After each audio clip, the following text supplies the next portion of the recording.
News Talk 820 WBAP, now on FM at 93.3. Make it a preset. 800-288-WBAP is our number, 800-288-9227.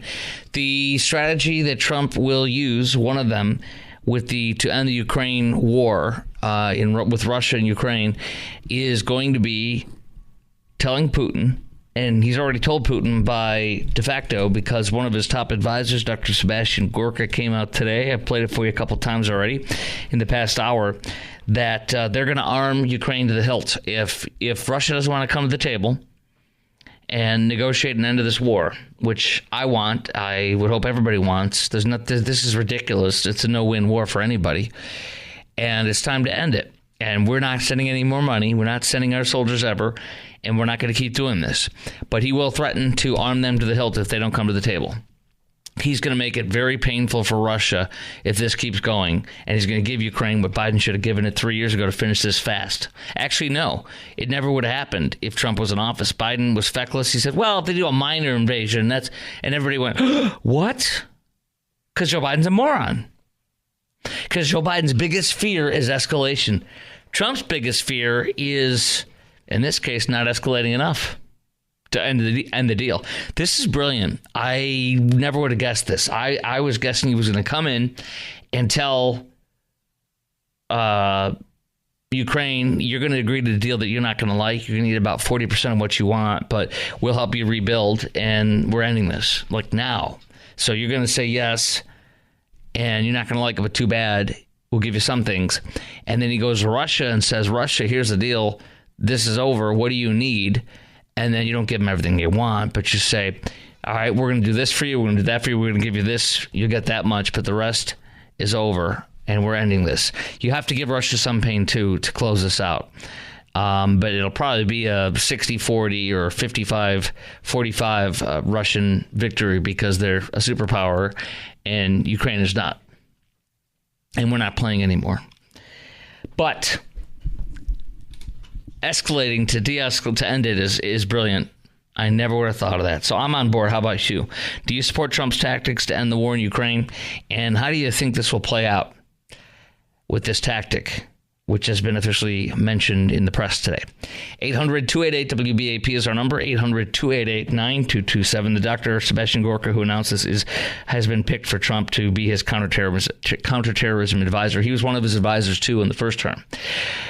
All right, we got two lines open, and I wanted to go back to Vladislav, who called in as Ukrainian American, and he came here. He fled Ukraine because he's a Jew, and Jews were fleeing Ukraine because we're going to hear from Vladislav more.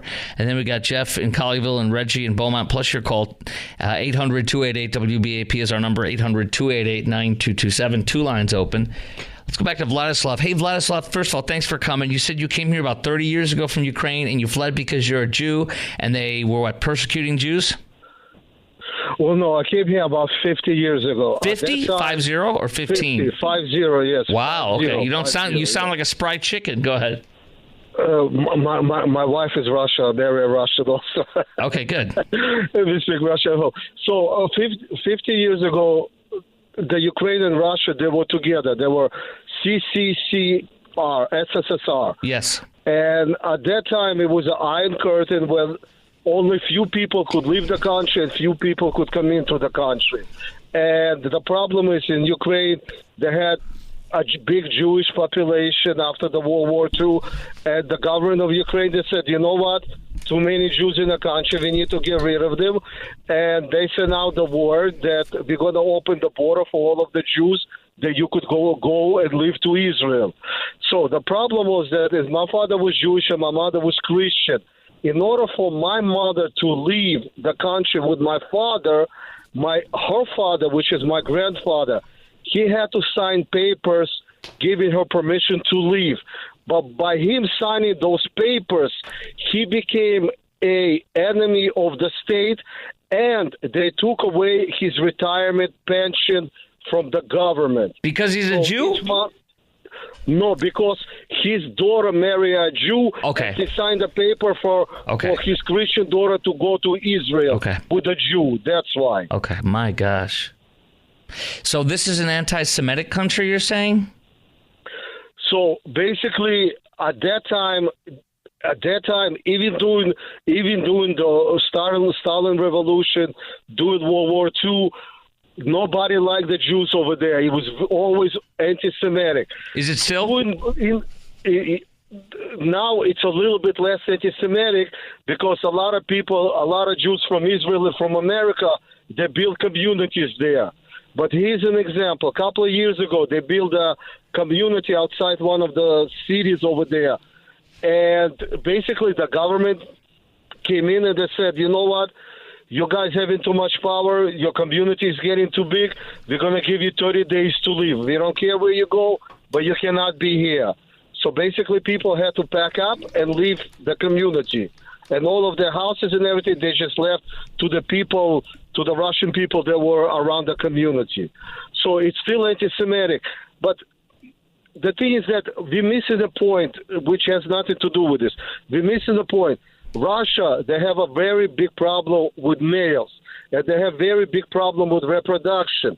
Too many males, they die in World War II and in the Afghanistan war, and 40 or 50% of the country, they're either alcoholic males or they're drug addicts. So even like 5 or 6 years ago, Putin was giving like tens of thousands of rubles to anybody who give birth in Russia because the birth rate in Russia is so low. But now he's fighting the war and killing all his young men in Ukraine. Russia has no reproduction in 50 or 70 years. Who knows what's going to happen with Russia? So, but the areas where there was anti-Semitic, and it still is partially, isn't that some of the areas where Russia, not where it's anti-Semitic, but it's Jewish, isn't that the part where Russia's getting in there and the people that don't want to be part of Ukraine much? Or am I mistaken that for another area where there's people who speak Russian and want to celebrate their Russian heritage and live in Ukraine, but they're shutting them down and not allowing them to have a parade of pride being Russian/Ukrainian people? Well, basically, it's two options to that.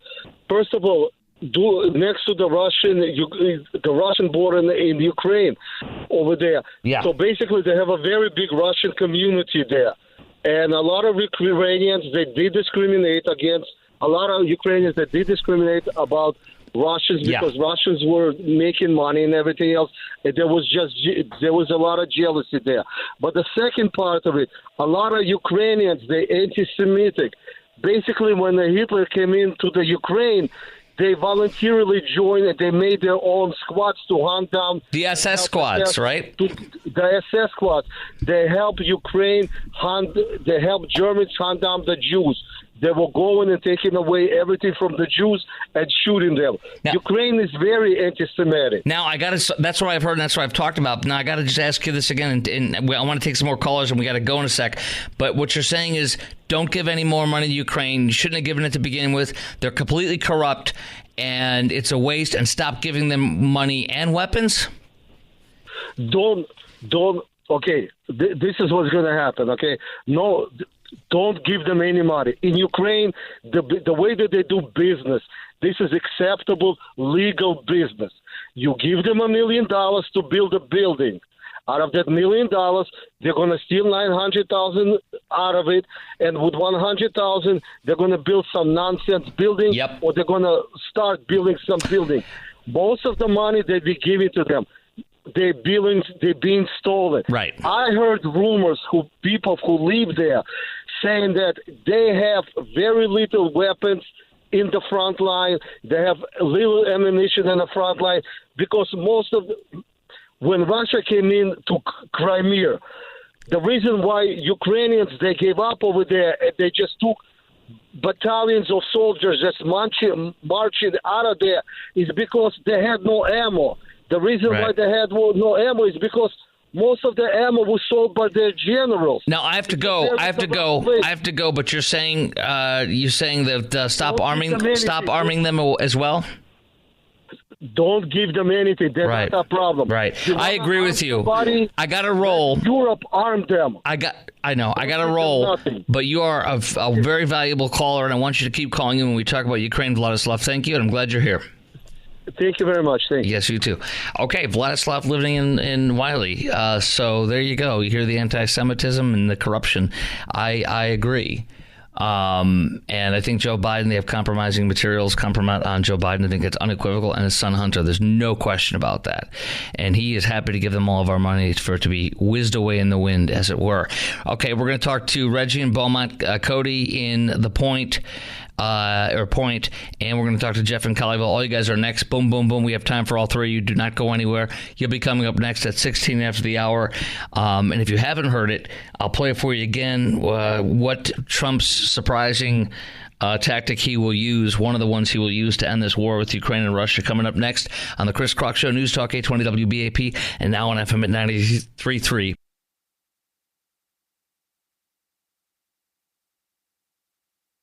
News Talk 820 WBAP, now on FM at 93.3. Make it a preset. 800-288-WBAP is our number. 800-288-9227. Here's Dr. Sebastian Gorka, and this is what Trump's going to do, one of his tactics to end the Ukraine-Russia war ASAP.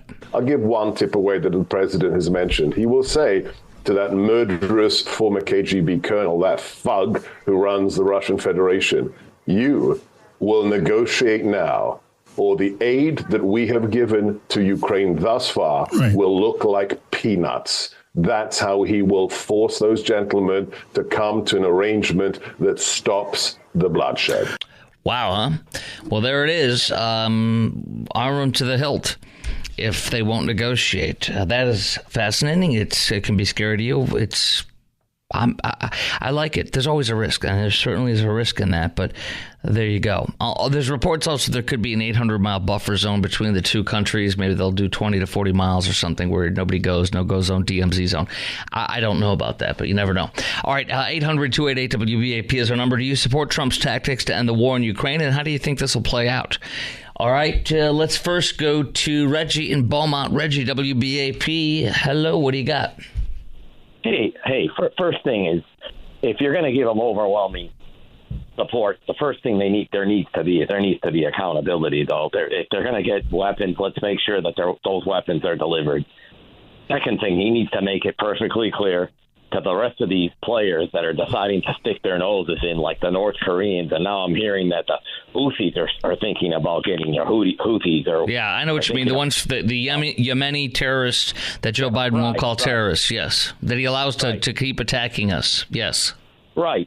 If they decide that they're going to make a house call on Ukraine, we need to freaking let them know, hey, we've got cruise missiles and everything else. We're just going to put you out of business.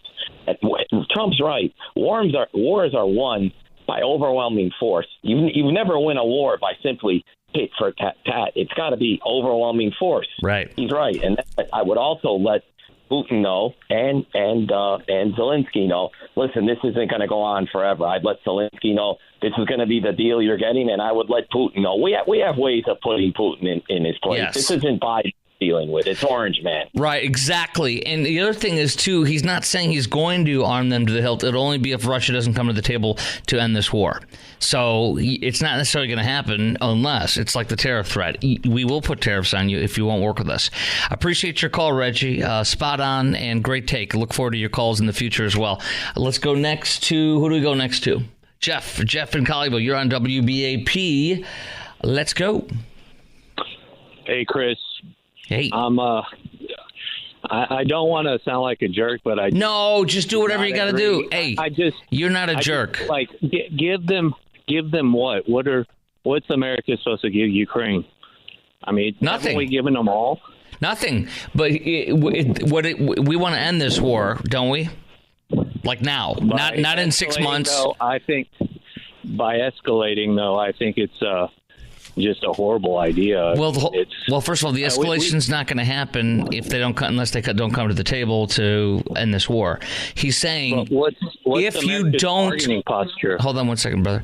He's saying if you don't come to the table and end this war with us, then this is what's going to happen. It's Solomonic wisdom. If you don't do this, then this will happen. And that's what Joe Biden will never do, is tell them what will happen if they don't do what we want them to do.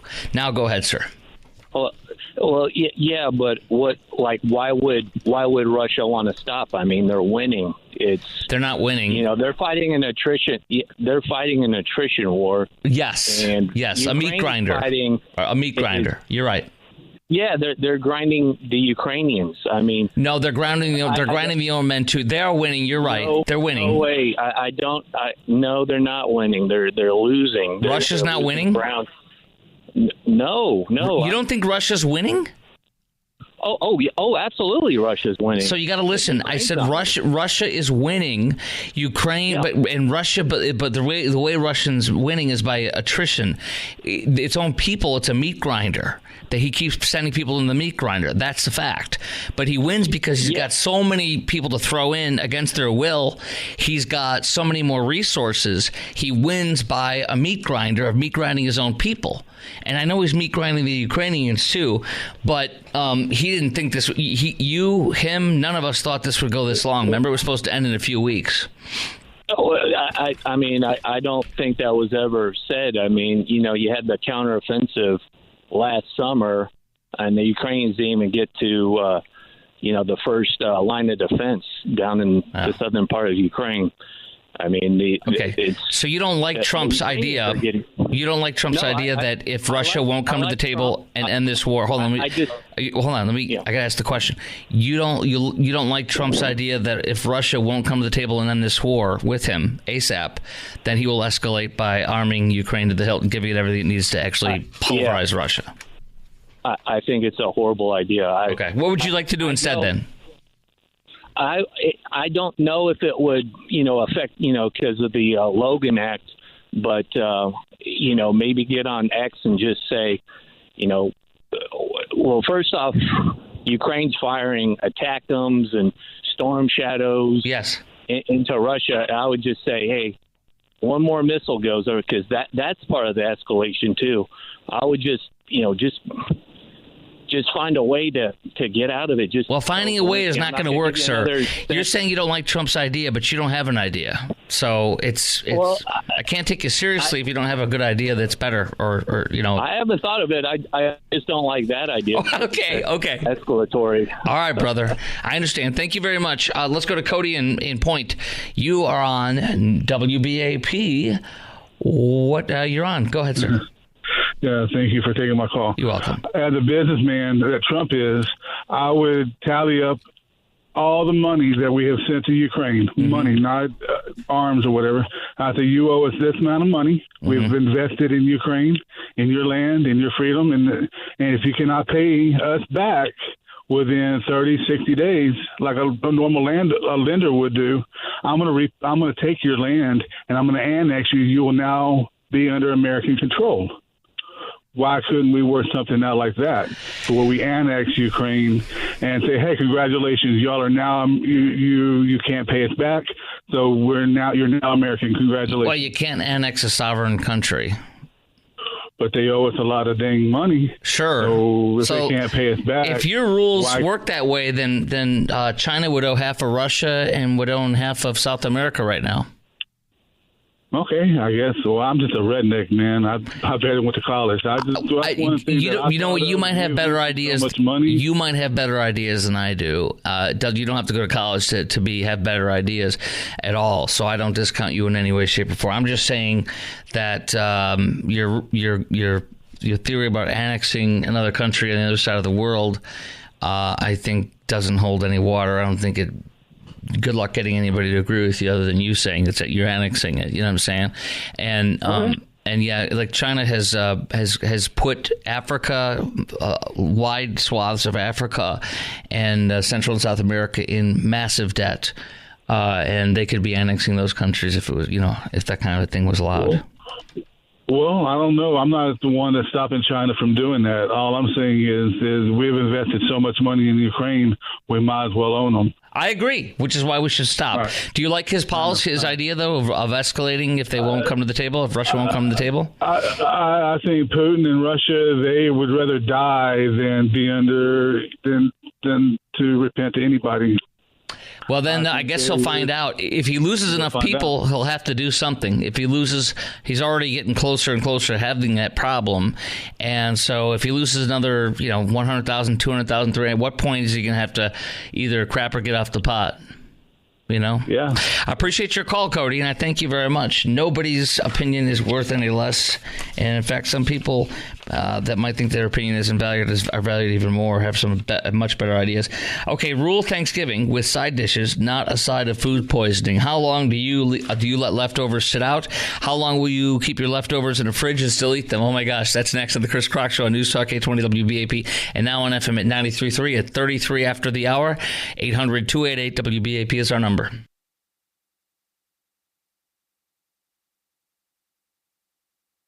News Talk 820 WBAP, now on FM at 93.3. Make it a preset.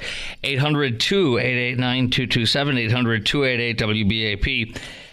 Hey, tomorrow I'll be filling in for Casey, Bartholomew, and all the rest of the week from 9 to 11. So I look forward to you. If you chime in the morning, too, I'll be there. By the way, Thanksgiving. Rule Thanksgiving with side dishes, not a side of food poisoning. Now, this is fun. This is absolute wonderful fun. And here we go. Let's see. Thank you. Here's some of the thoughts for thank you. It's enough. Okay. This is what they recommend. Thanksgiving leftovers. They can be the best part of a holiday meal, blah, blah, blah, blah. 2-hour rule. Remember the 2-hour rule. Refrigerate or freeze perishable items within 2 hours coming out of the oven or fridge. After 2 hours, food enters the danger zone. Oh, my gosh. The danger zone. What is that? What does that mean? It doesn't matter. It's the danger zone. Who cares? You're now in the danger zone. Do you put your food away in the fridge or freeze it if it's been out more than 2 hours? Do you still do that? What is the time limit that you guys do or that you do? I don't time it. When my wife says, oh, you left it out for 4 hours, I'm like, I don't care. I'll still eat it. I don't care. There's a difference between it looks fine, it smells fine, it tastes fine. You know what I mean?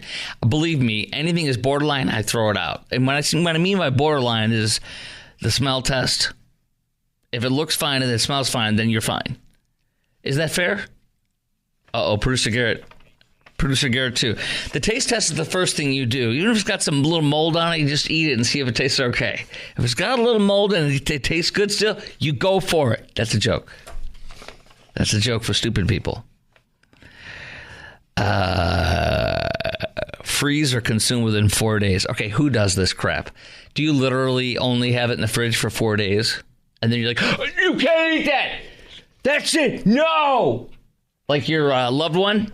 Your loved one is reaching for something that's leftovers in the fridge that's been there for 5 days, 4.5 days, and you rush out, no! And you jump and you grab them and you smack it down and smack it to the floor, you know. No! Alert, alert, alert. Do you have somebody that's a loon in your house that writes the freaking time and date down? My mom will actually put the date, but certainly not the time. That's lunacy. Somebody listening does that, and don't get mad at me. Just call and say why I'm wrong. When do you? Here's my questions on this. How long do you leave leftovers sitting out before you have a problem? How long do you allow leftovers to sit out, and how long will you keep leftovers in your fridge and still eat them? And they're also warning you about turkey thawing and cooking tips and nightmares. I'm going to tell you right now, we'll get the ribeyes when it's on sale, and we can get deals of $4.97 a pound, $5.97 a pound, $6.97 a pound. But my wife's like, we need to take a break. We've been having too much. Because I only buy when it's on sale like that, and there's been a lot of sales. But I'll cook it on the grill. It tastes amazing. I've learned. My friend taught me, and now I do it which is awesome. It's fun. But I grill. It was in the fridge for like 8 days. You could say that's gross, but our fridge is at 42 degrees, I think. and it's a couple degrees below what's recommended. Maybe it's even 41 or 40. I don't know. All I know is that we had fridge problems, so we cranked it up even more to make sure it's solid, and we left it there. But so no, I've had literally ribeye steak for almost every day for 3-4 days. You know, on the 6th, 7th, 8th day after we cooked it, it tastes fantastic. It smells fantastic, and I'm not getting sick. If I follow the rules, I would throw everything out after the fourth day, and I would not be eating steak for another 4 days. It's incredible steak. I'll mind you. So, how long do you let leftovers stay out, and how long will you keep leftovers in your fridge and still eat them?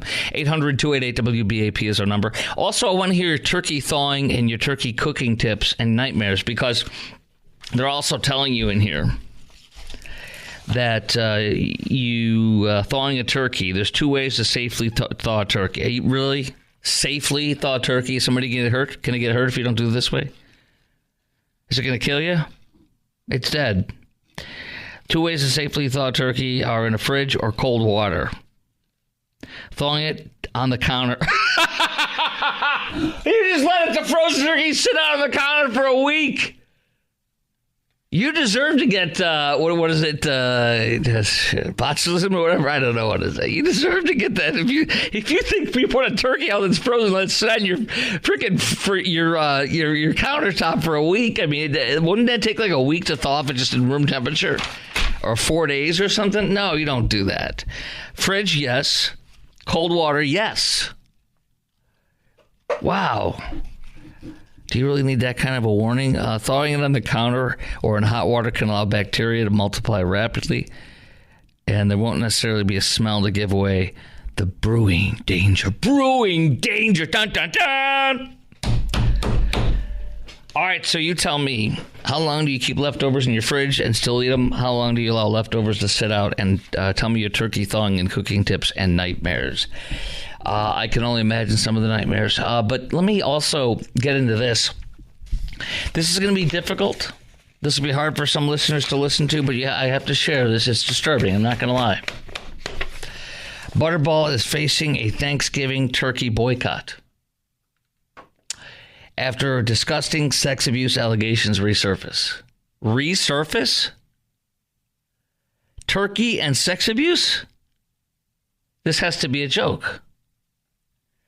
Gut-wrenching footage of Butterball slaughterhouse workers torturing and sexually abusing turkeys has sparked outrage just before Thanksgiving.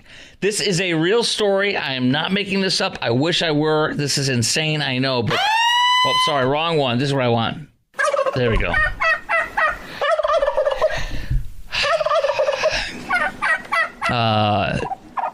This comes out just before Thanksgiving as the news of horrific acts resurface on social media. Resurface. Okay, who knew this happened before? PETA, People for Eating Tasty Animals, launched an undercover investigation in Butterball's Ozark, Arkansas location. An undisclosed investigator revealed the alleged atrocities. In shockingly graphic video, here we go. The investigator claims he saw a Butterball employee doing something to a turkey's cloaca. Do you know what a cloaca is? I think that's what the cloaca sounds like right there. Hold on. That's a turkey! Living La Vida Cloaca. Does anybody know what a cloaca is? Have you ever heard of this? I will never get this horrible word out of my mind now. The cloaca is... Yes, just take it. Let your imagination run wild. My friend Googled it, and I'm like, come on, don't make me look at this. And yeah, it is what you think it is. It's the cloaca. All right. Another turkey allegedly humped. Another worker allegedly humped a turkey. What is this? I mean, what is this? What the hell are you thinking? Yes. So, you got people humping the turkey, people molesting the cloaca. What the hell's a cloaca? A second guy just grabbed the bird and punched her, which is horrifying. That's terrible. I mean, you don't do that no matter. Even if you're going to eat it, you don't mistreat it. None of this is okay. But another one's holding a bird by the legs and jerking it back and forth. That's all horrible. But listen, here's my question. Are you going to join in the Butterball boycott? People are boycotting Butterball because of this.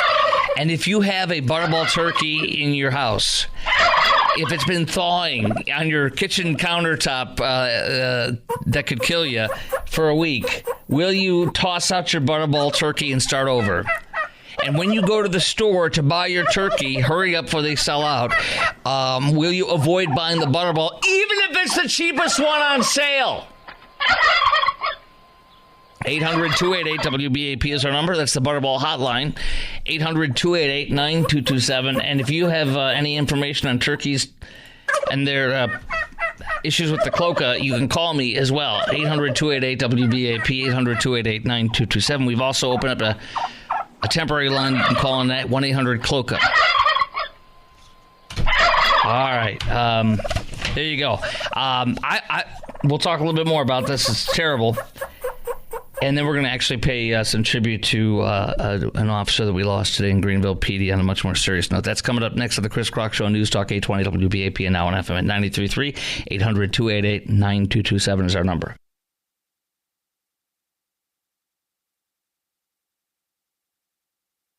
News Talk 820 WBAP, now on FM at 93.3. Make it a preset. 800-288-WBAP is our number. 800-288-9227. So, I got to tell you, on this Butterball facing Thanksgiving turkey boycott, when I go to the store to buy a turkey, and admittedly, this year we're going to somebody's house, so we're not going to be cooking turkey this year. It's one of the first times we haven't cooked, and we've also in the past couple of years we've also bought and had it picked up or delivered or whatever. But in this case, this year we're not going to buy or make a turkey. But if we were, I would not care if it was Butterball. I'm not boycotting Butterball. I go there, I'm going to buy whatever the cheapest per pound turkey is that looks decent. You know what I mean? I mean, they all look decent if you're at a reputable grocery store. So I'm not going to care about, a turkey's or this or that. It's just whatever. Peter wants us to get mad. But they want us to get mad without anything happening bad either. So remember, they're people for the eating of tasty animals. And I agree with that. So that is that. And today we lost a Greenville officer. And I wanted to take a few minutes to memorialize him and talk about him. And I also want to tell you, too, there's some serious local ties. He was flown to we call it the Plano, Medical City, Plano, to save his life. And he passed away today in Plano. In Greenville, as you may know, is about 50 miles north of Dallas. And we have a lot of listeners that call in from Greenville. And not only was Greenville police officer Cooper Dawson, who was killed today, a member of the Greenville Police, but he was previously a member of the Garland PD for 7 years. So this is a longtime police officer who was not a rookie, and this is a cop's cop. And first thing I want to do is also say that there's no such thing as a routine traffic stop. If somebody says routine traffic stop or some reporter says routine traffic stop, they're just saying what everybody else has said for years, and there's no such thing as a routine traffic stop. In fact, if an officer on any given day or any given moment acts like it's a routine traffic stop, that's when they can die. Because the one time when they're not on the beam, because nothing's happened in the past 50 times they pulled somebody over, is the one time they can die. So that's why people don't understand people with an agenda that hate the cops or that think because of your color of skin the cops are out to get you. It's all BS. They have to do things to protect themselves and you and others. And it's done not because you're a jerk, not because they think you're bad, or not because they have a racial problem. It's done because this is what they need to do to protect all involved. And there was a case that I always mention when it's appropriate, and it is a state trooper. And this is in the 90s, I believe. There was a state trooper, and this case is used all the time to train officers or state troopers. And it was an old man. I think he was 72 years old, a crotchety old small man. And he had always said that if he gets pulled over again, he's going to shoot the cop. And some people probably thought he was crazy. Some people thought he was not serious. And he was pulled over by a state trooper. And the old man got out of the car. The state trooper came up. And then they talked for a quick second. And the state trooper turned his back. And the old man reached in and pulled out a rifle, I believe it was, and shot and killed the state trooper on the side of the road. So that's what happens on a routine traffic stop, which is a BS thing you should strike from your language. And that's what happens when they don't act like it matters. Your grandpa can murder a cop on the side of a road and get away with it. Not after an hour or two later, they won't be getting away with it. But you know what I'm saying? They can kill a cop on the side of the road because they let their guard down because you're a grandpa, because you're a grandma. Because, oh, look, it's me. I haven't done it. It's me. I'm a great guy. We don't give a frog's fat butt who you are. We don't care who you are. We don't care how great of a person. You could be Mr. Frickin' Clean. It means nothing. They don't know you, and they don't know your record. So shut up and comply. That includes me. Fair? No, it's not fair. Whatever. I don't care. It is fair. If you don't like it, don't drive a car. It's a privilege, not a right. Shut up and comply. That goes to every one of us. White, black, rich, poor, middle class, etc. Working class, does not matter. It was 7:40 p.m. on Monday, and it was a traffic stop. And what happened was Greenville police officer Cooper Dawson initiated a traffic stop after a, quote, suspect with multiple felony warrants was seen getting into a vehicle. Police Chief Chris Smith says the suspect, as they were trying to pull him over, fled on foot. Officer Dawson and his partner pursued the suspect. In process of pursuing him, the suspect turned and shot Dawson multiple times. As he was hit several times, he still returned fire and injured the perpetrator, the suspect. Smith, despite being wounded, listen to this, Chief Smith said, Dawson applied his own tourniquet and walked responding officers through the treatment. He told them how to treat him after he put a tourniquet on himself. Rambo. That is the epitome of what a heroic police officer is, Chief Smith said of Dawson. He was airlifted to Medical City, Plano. He died this morning at 4:30 a.m., sadly. In many of our backyards in North Texas, you know. A lot of people in Plano and the surrounding area in Collin County. We're hurting as a department. The chief said we're hurting as a community. Officer Dawson dedicated his life to serving others. He made the ultimate sacrifice while protecting his community. Today we honor him as a hero, a husband and a father and a friend. The grief we feel is indescribable. Dawson leaves behind, here's the most difficult part, Dawson leaves behind a wife and 3 children, 3 beautiful children, and previously served in the National Guard. And as I mentioned before, joining the Greenville Police Department, Dawson served with the Garland Police Department for 7 years. He was very passionate. He was very passionate about being an officer, very passionate about training. He liked the camaraderie. Said Chief Smith, when he was passionate about something, he was all in. We lost a good man today. It is the first line of duty death for Greenville Police Department in over 100 years. There is not one day you can rest and think everything's fine.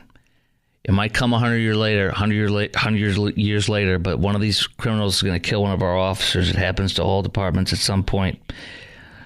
I still remember the pain for Officer David Sherrard in Richardson, Texas, on a domestic call. So that is it. He says, Chief Smith says, we feel, the grief we feel is indescribable. Dawson came under my command. This one hits really hard. Well, we all grieve with you tonight, and please pray for Officer Dawson's family. We'll have more as each day ensues, including the procession and what you can do to help.